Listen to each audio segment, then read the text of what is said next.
ರಾಜ್ಯದಲ್ಲಿ ಕಾವೇರಿ ಕಿಚ್ಚು ಮತ್ತೆ ಭುಗಿಲೆದ್ದಿದೆ. ತಮಿಳುನಾಡಿಗೆ ನೀರು ಹರಿಸುವ ಪ್ರಾಧಿಕಾರದ ಆದೇಶದ ವಿರುದ್ಧ ಜನಾಕ್ರೋಶ ವ್ಯಕ್ತವಾಗ್ತಾ ಇದೆ. ರಾಜ್ಯ ಸರ್ಕಾರದ ವಿರುದ್ಧವೂ ವಿಪಕ್ಷಗಳು ಸಮರಕ್ಕಿಳಿದಿವೆ. ಇದರ ಬೆನ್ನಲ್ಲೇ ಮುಂದಿನ ಕಾನೂನು ಹೋರಾಟದ ರೂಪುರೇಷೆಯನ್ನ ರೆಡಿ ಮಾಡೋದಕ್ಕೆ ಸಿಎಂ ಡಿಕೆ ಶಿವಕುಮಾರ್ ನಾಳೆ ಒಂದು ಮಹತ್ವದ ಸರ್ವಪಕ್ಷ ಸಭೆಯನ್ನ ಕರೆದಿದ್ದಾರೆ. ಆದ್ರೆ ಈ ಸಭೆಗೆ ಬಿಜೆಪಿ ಬಹಿಷ್ಕಾರ ಹಾಕುತ್ತಾ ಅನ್ನೋ ದೊಡ್ಡ ಪ್ರಶ್ನೆ ಇದೀಗ ಹುಟ್ಟಿಕೊಂಡಿದೆ. ನಿಲ್ಲದ ಕಾವೇರಿ ಕಿಚ್ಚು, ಭಾನುವಾರ ಸರ್ವಪಕ್ಷ ಸಭೆ. ಸಭೆಯಲ್ಲಿ ಚರ್ಚಿಸಿ ಸುಪ್ರೀಂ ಮೊರೆ ಹೋಗಲು ನಿರ್ಧಾರ. ರಾಜ್ಯದಲ್ಲಿ ಮಳೆ ಇಲ್ಲದೆ ಬರಗಾಲ ಆವರಿಸಿದೆ. ಬೆಳೆ ಕಳೆದುಕೊಂಡು ರೈತರು ಕಣ್ಣೀರು ಹಾಕ್ತಾ ಇದ್ದಾರೆ. ಈತ ಕಾವೇರಿ ನೀರನ್ನೇ ನೆಚ್ಚಿಕೊಂಡ ಸಿಟಿ ಜನರಿಗೆ ಕುಡಿಯುವ ನೀರಿಗೂ ಹಾಹಾಕಾರ ಶುರುವಾಗಿದೆ. ಇಂತಹ ಸಂಕಷ್ಟದ ಪರಿಸ್ಥಿತಿಯ ನಡುವೆಯೂ ಕಾವೇರಿ ನೀರು ನಿರ್ವಹಣಾ ಪ್ರಾಧಿಕಾರ ಮುಂದಿನ 15 ದಿನಗಳ ಕಾಲ ತಮಿಳುನಾಡಿಗೆ ನಿತ್ಯ 3500 ಕ್ಯೂಸೆಕ್ ನೀರು ಹರಿಸುವಂತೆ ಸೂಚನೆ ನೀಡಿದೆ. ಇದರಿಂದಾಗಿ ರಾಜ್ಯಾದ್ಯಂತ ಭಾರಿ ಆಕ್ರೋಶ, ಪ್ರತಿಭಟನೆಗಳು ಭುಗಿಲೆದ್ದಿವೆ. ಈ ಕಾವೇರಿ ಬಿಕ್ಕಟ್ಟನ್ನ ಬಗೆಹರಿಸಲು ಮುಖ್ಯಮಂತ್ರಿ ಡಿಕೆ ಶಿವಕುಮಾರ್ ಭಾನುವಾರ ಮಹತ್ವದ ಸರ್ವಪಕ್ಷ ಸಭೆಯನ್ನ ಕರೆದಿದ್ದಾರೆ.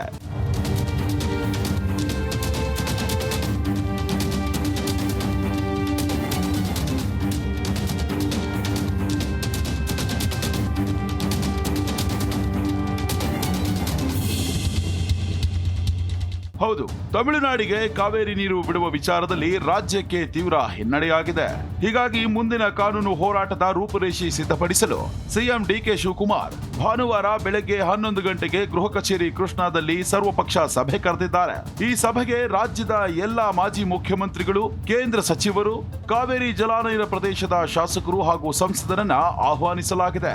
ಕೇಂದ್ರ ಸಚಿವರಾದ ಪ್ರಹ್ಲಾದ್ ಜೋಶಿ, ವಿ ಸೋಮಣ್ಣ, ಮಾಜಿ ಸಿಎಂಗಳಾದ ಬಸವರಾಜ ಬೊಮ್ಮಾಯಿ, ಜಗದೀಶ್ ಶೆಟ್ಟರ್ ಅವರನ್ನ ಖುದ್ದಾಗಿ ಸಂಪರ್ಕಿಸಿರುವ ಸಿಎಂ ರಾಜ್ಯದ ಹಿತ ಕಾಪಾಡಲು ಸಹಕಾರ ಕೋರಿದ್ದಾರೆ.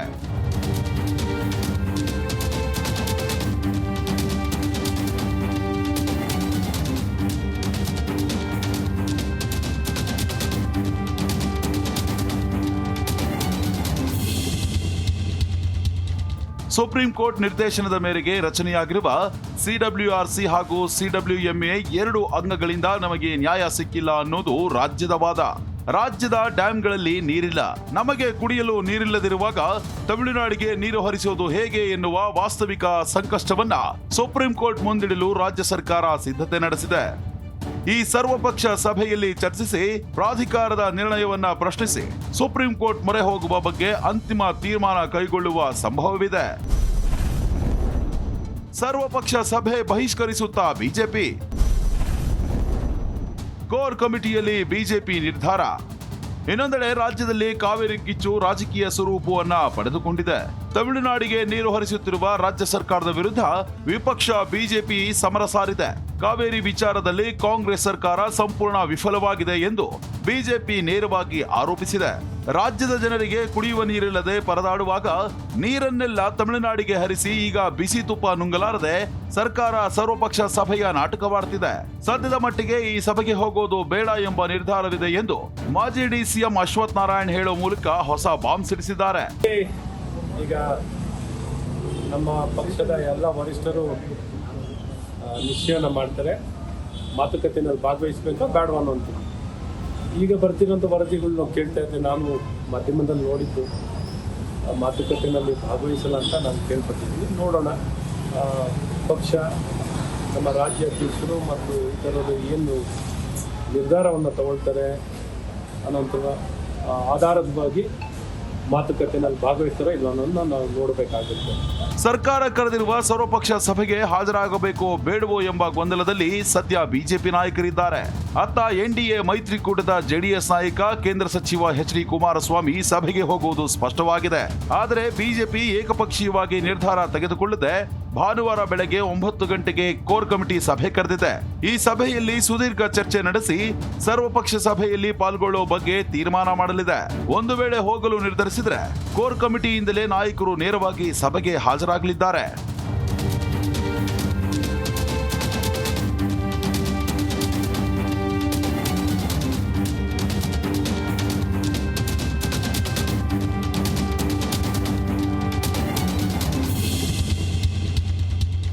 ನೆಲ ಜಲ ಭಾಷೆಯ ವಿಚಾರ ಬಂದಾಗ ಪಕ್ಷಭೇದ ಮರೆತು ಸರ್ವಪಕ್ಷ ಸಭೆಗಳಲ್ಲಿ ಭಾಗವಹಿಸಿ ಒಗ್ಗೂಡುವುದು ರಾಜ್ಯದ ರಾಜಕೀಯ ಸಂಪ್ರದಾಯ.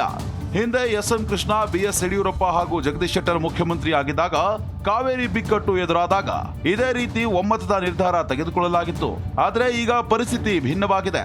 ಪರಿಸ್ಥಿತಿ ಕೈಮೀರಿ ಹೋದ ಮೇಲೆ ಸರ್ಕಾರ ವಿಪಕ್ಷಗಳನ್ನ ಕರೀತಾ ಇದೆ ಎಂಬ ಅಸಮಾಧಾನ ಬಿಜೆಪಿಯಲ್ಲಿದೆ. ಭಾನುವಾರ ನಡೆಯಲಿರುವ ಕೋರ್ ಕಮಿಟಿ ಸಭೆಯ ಬಳಿಕ ಬಿಜೆಪಿ ಸರ್ವಪಕ್ಷ ಸಭೆಗೆ ಹಾಜರಾಗುತ್ತೋ ಅಥವಾ ಬಹಿಷ್ಕಾರದ ಹಾದಿ ಹಿಡಿಯುತ್ತದೆಯೋ ಎಂಬುದನ್ನ ಕಾದು ನೋಡಬೇಕಿದೆ. Janardhan Hebbar, Zee Kannada news, Bengaluru.